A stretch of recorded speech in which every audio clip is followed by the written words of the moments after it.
sebelum memulai pelajaran hari ini, marilah kita bersama-sama berdoa sesuai keyakinan masing-masing. Berdoa mulai.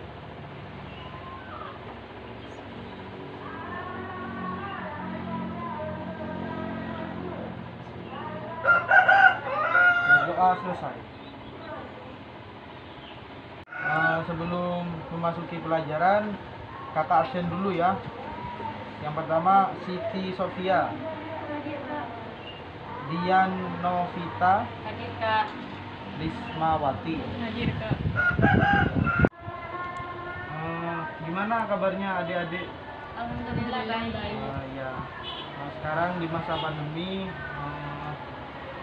biasakan untuk memakai masker ketika keluar rumah, dan selalu menjaga jarak minimal 1 meter ya. Seperti saat ini kan kalian harus jaga jarak walaupun dalam masa pembelajaran ya. Ya Kak. Ya adik-adik, materi hari ini adalah tentang K3LH. Itu adalah kesehatan dan keamanan kerja. K3 itu adalah K-nya 3 kali, yaitu kesehatan, keamanan kerja, lingkungan hidup, disesuaikan dengan lingkungan kerja. Nah, lanjut ke slide berikutnya. Ya, yang di sebelah sana bisa melihat kan? Yang adik Risma bisa melihat. Ya. Nah, K3LH itu adalah dalam ilmu pengetahuan dan penerapannya. K3 adalah usaha mencegah kemungkinan terjadinya kecelakaan kerja, penyakit akibat kerja, kebakaran, peledakan, dan pencemaran lingkungan. K3 adalah semua kondisi lingkungan kerja dan faktor yang dapat berdampak pada keselamatan dan kesehatan kerja. Nah, K3 itu adalah cara kita agar kita dalam waktu bekerja itu, sehingga kalian ketika nanti ada di lapangan pekerjaan, kalian tidak terkena dampak seperti kecelakaan kerja, penyakit akibat kerja, atau kebakaran, karena setiap pekerjaan pasti ada risikonya. Siapa yang bisa contoh ketika misal pekerjaan bangunan, mereka harus memakai helm karena takutnya tertimpa batu dari atas. Misal pemadam kebakaran, mereka menggunakan baju anti api. Tujuan K3LH. Tujuan K3LH ini tolong baca. Tujuan K3LH. K3 bertujuan untuk menciptakan kondisi lingkungan kerja yang aman, sehat, dan bebas dari pencemaran lingkungan dengan memelihara kesehatan dan keselamatan. Stop. Ganti kamu. Keamanan dan keselamatan tenaga kerja di dalam perusahaan untuk dapat mencegah atau mengurangi terjadinya kecelakaan dan penyakit akibat kerja, dan pada akhirnya dapat meningkatkan sistem efisiensi dan produktivitas kerja, jadinya kerja keluarga, pekerja, konsumen, dan kesejahteraan manusia yang bekerja bisa terjaga. Mereka juga terpengaruh kondisi lingkungan kerja yang mementingkan keselamatan. Ya, tadi kan udah dibaca sama Sofia dan Risma ya. Jadi tujuan K3LH itu tujuannya ya untuk kita sendiri. Jadi kita ketika bekerja itu bagaimana caranya agar kita itu tetap dalam keadaan selamat gitu. Nah, setelah dalam melakukan pekerjaan atau setelah pekerjaan itu kita dapat pulang dengan selamat, dan dalam proses pengerjaannya kita juga aman dari kejadian-kejadian yang dapat mengakibatkan cedera kepada tubuh atau fisik kita. Nah, selanjutnya ayo di next ya. Ada yang bisa ngasih contoh pekerjaan yang menggunakan K3LH? Saya Kak, Ya. seperti dokter memakai masker untuk menghindarkan COVID-19. Ya bagus. Selanjutnya ada lagi? Saya Kak, Ah, seperti pekerja proyek yang harus memakai helm. ya bagus. Terus ada lagi? Saya Kak, seperti pembalap yang memakai helm dan memakai baju anti lecet. Ya bagus. Jadi setiap pekerjaan itu pasti memiliki resiko. Nah, tadi kalian sudah menyebutkan contoh-contoh pekerjaan dengan alat pelindung diri agar mereka terhindar dari cedera. Nah, itu adalah tentang K3LH. Jadi misal kalian besok-besok sudah bekerja, misal ada yang jadi dokter, nah itu adalah kewajiban kalian untuk memakai masker agar terhindar dari tertularnya virus, karena kalian akan berhadapan dengan orang yang memiliki penyakit dan itu rentan untuk menularkan virus kepada kalian. Nah, misal kalian jadi dokter. Nah, selanjutnya itu sasaran K3LH itu adalah menjamin keselamatan pekerja dan orang lain ya. Menjamin keamanan peralatan yang digunakan, terus menjamin proses produksi yang aman dan lancar.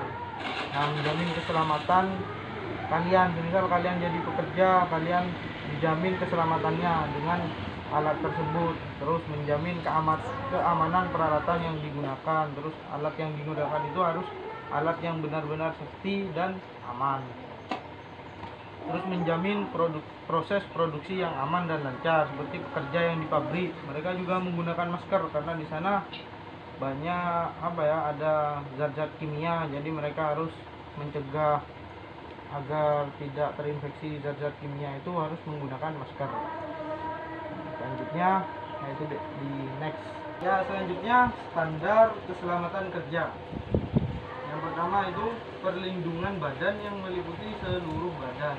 Nah, jadi contohnya kayak dari Risma tadi itu pembalap itu kan bajunya nggak mungkin pembalap pakai baju lisensi yang sininya bolong-bolong gitu kan ya, itu nanti kalau tabrakan tangannya hilang gitu ya kan.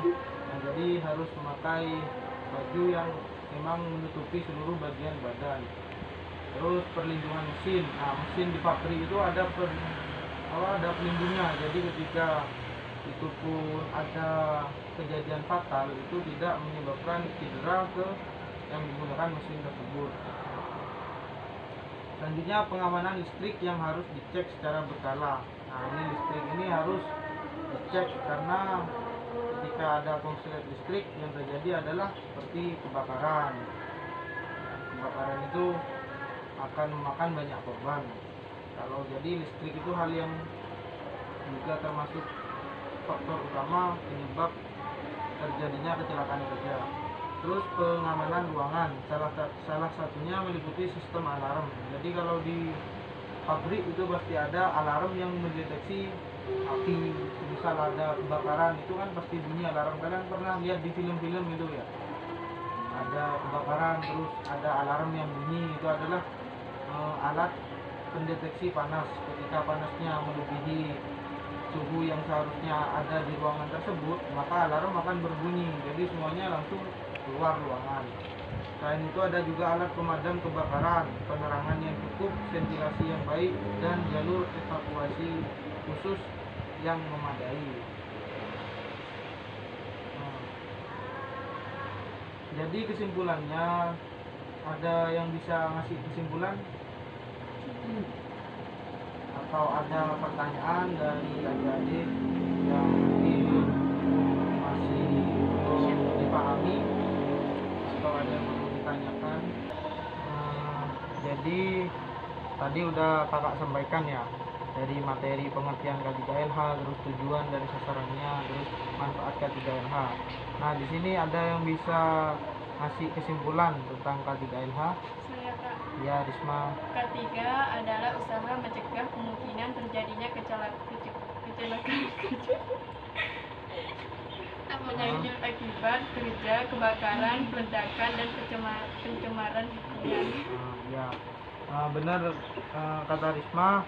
Ketiga itu adalah keamanan diri bagi kita sendiri gitu. Misal kita bekerja, kita harus memakai K3. Jadi agar terhindar dari kecelakaan kerja atau yang lainnya seperti kebakaran, peledakan, dan pencemaran lingkungan. Ya, tadi Risma udah ngasih kesimpulan tentang pengertian K3LH. Nah, selanjutnya ada yang mau ditanyakan? Saya Kak, Ya, ya. bagaimana kalau ada orang yang tidak memakai K3 dalam bekerja? Nah, ya, ketika ada orang yang tidak menggunakan K3 itu sangat berdampak pada dirinya sendiri. Nah, itu akan menyebabkan risiko terjadinya kecelakaan semisal ada kecelakaan itu akan berdampak pada dirinya sendiri. Misal dia petugas pemadam kebakaran tapi tidak menggunakan baju pemadam kebakaran, nah itu akan berdampak, dia akan terkena luka bakar lah, atau terkena goresan barang-barang yang terbakar gitu. Paham? Siapa? Sofia ya. Selanjutnya ada yang mau ditanyakan lagi, mungkin Novita mau tanya?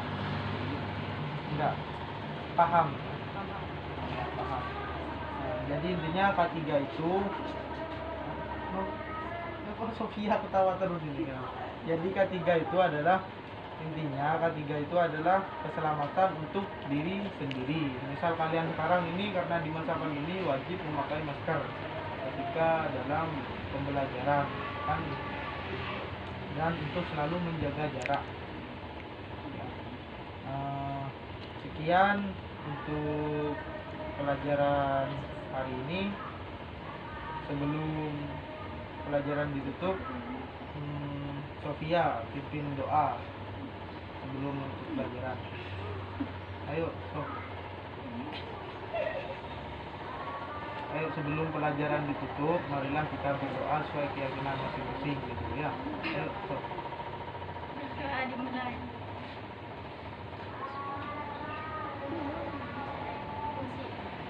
Untuk berdoa selesai. Ya, kakak akhiri pelajaran hari ini. Semoga ilmu yang didapat kalian dapat bermanfaat untuk kedepannya. Wabillahi taufiq wal hidayah. Assalamualaikum warahmatullahi wabarakatuh. Waalaikumsalam warahmatullahi wabarakatuh.